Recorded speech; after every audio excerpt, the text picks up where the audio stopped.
नमस्कार मंडळी, कसे आहात? आजच्या वीकेंडचा प्लॅन आम्ही खूप आधीपासूनच केला होता आणि तो काय होता हे तुम्हाला व्लॉगमध्ये नंतर कळेलच.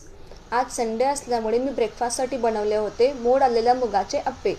छान असा हाय प्रोटीन ब्रेकफास्ट करून मी मस्त रेडी झाले आणि त्यानंतर आम्ही निघालो आमच्या डेस्टिनेशनकडे. आज आम्ही गेलो होतो यशवंतराव चव्हाण नाट्यगृहामध्ये आपल्या मराठी इंडस्ट्रीतील एव्हरग्रीन जोडी उमेश कामत आणि प्रिया बापट यांचं जर तरची गोष्ट हे नाटक बघायला. या नाटकाची तिकीटं आम्ही खूप आधी बुक केली होती, कारण या नाटकाचे शो नेहमीच हाऊसफुल असतात. अप्रतिम डायलॉग, उत्तम अभिनय आणि सर्वांना विचार करायला लावेल असा विषय आम्हाला तरी खूप आवडला. मी पहिल्यांदाच नाटक बघत असल्यामुळे हा एक्सपिरियन्स माझ्यासाठी खूप छान ठरला.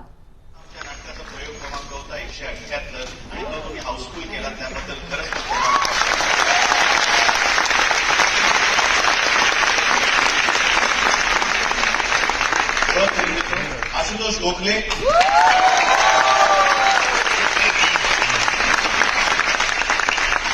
पल्लवी अजय. तुम्ही जर अजूनही नाटक बघितलं नसेल तर हे नाटक आवर्जून बघा, तुम्हाला सुद्धा खूप आवडेल. भेटूयात नवीन व्लॉग सोबत. तोपर्यंत बाय.